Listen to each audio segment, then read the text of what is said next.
What we're going to do in this video is diagram out how a bill can become a law.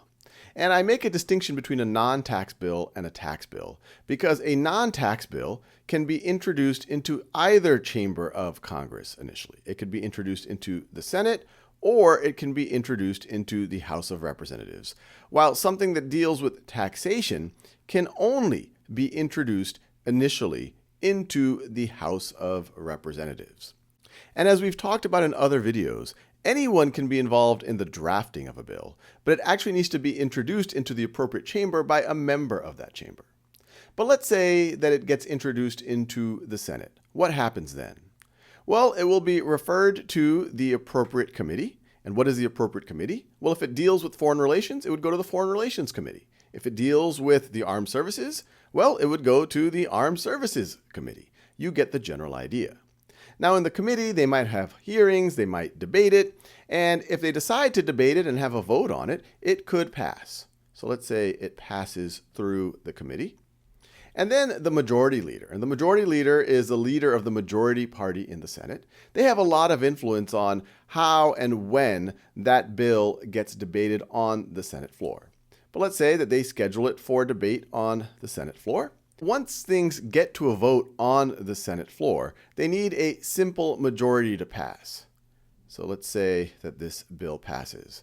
And I know what you're thinking. You might have heard numbers like 60 out of 100 votes or a 2/3 majority, where the 2/3 is necessary to ratify a treaty. The 60 votes, that's necessary for cloture to end most filibusters. And so functionally, it often does require more than a simple majority support in order to get even to a vote.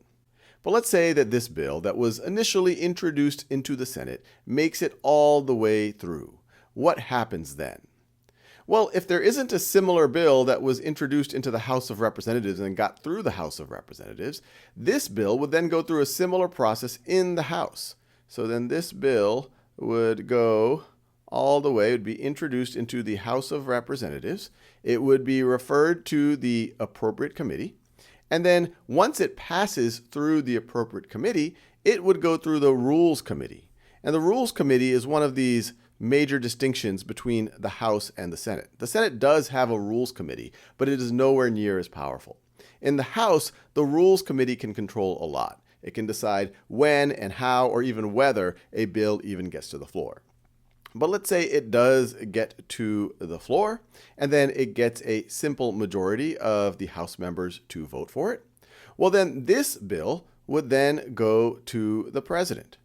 Now, some interesting things happen once it gets to the president. The president can, of course, decide to sign the bill.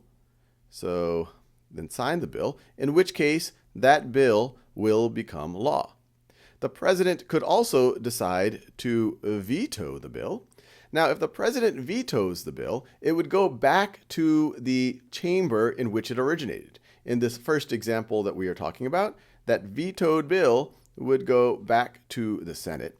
And in order to override the veto, they would need a 2/3 majority. And even if they were able to get the 2/3 right over here, it still wouldn't become a law. Then it would have to get the 2/3 in the House. But if it was able to get the 2/3 there as well, then they have overridden the president's veto, and it will become a law. Now, there's other edge cases that involve the president. If a president does nothing for 10 days, and if Congress is in session for those 10 days, then it can become a law. So nothing for 10 days, then you can also make it a law. And there's also something called a pocket veto, where the president does nothing, but the Congress goes out of session within that 10 days. And so let me do this. This would be a pocket veto right over here. And I'll just put that in quotes, because that's also the president doing nothing, but Congress goes out of session within those 10 days. Now, one thing to be clear, even what I've drawn here is a simplification. There are many steps in this process where a bill could change, where a bill could die, or a bill could just go into some sort of a limbo state. For example, a committee can decide to add to a bill. That would be called amending a bill. So that could happen over there. It can actually happen other places. Maybe a bill does not pass through committee. Not pass. Maybe it does not pass through the floor action. Maybe it doesn't pass the House committee. Maybe it doesn't pass through the House. All of these places are where a bill could die. There's also situations where a committee could decide to table a bill, which is not saying that we have voted against it, but they're saying, hey, we're not even going to vote on it, and it just goes into a little bit of limbo, but essentially the bill will die there. So it could get tabled in committee in either chamber. Even the Rules Committee could decide to table it, so it never really makes its way to a vote on the floor. Now, it's also important to note that in the example we gave, a bill started in the Senate, made its way through the Senate, and then had to make its way through the House, and eventually got to the President's desk. It could have gone the other way. It could have started in the House of Representatives. In fact, if it's a tax bill, it would have had to start in the House of Representatives. And if it got all the way through the House, then it would have gone to the Senate. It would have to go all the way through the Senate, and then it would end up on the President's desk.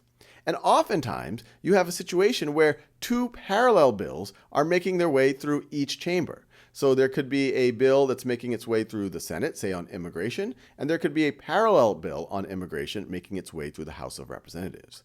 Now, if each of those bills get through their respective chambers, then they go to something called a conference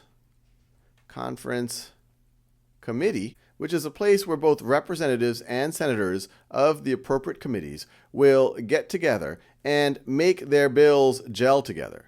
Now, even if they're able to agree to a unified bill, so to speak, one that syncs the two bills that went through both chambers, then that synced bill would once again have to go through both chambers again. So it's not like the conference committee can just decide. And even what I've drawn here is a simplification. There's all of this, whether you consider it interesting or not, parliamentary procedure and nuances that allow different players, especially the leadership in each of the houses, to have a lot of levers to either accelerate the passage of a bill or to kill it in different ways.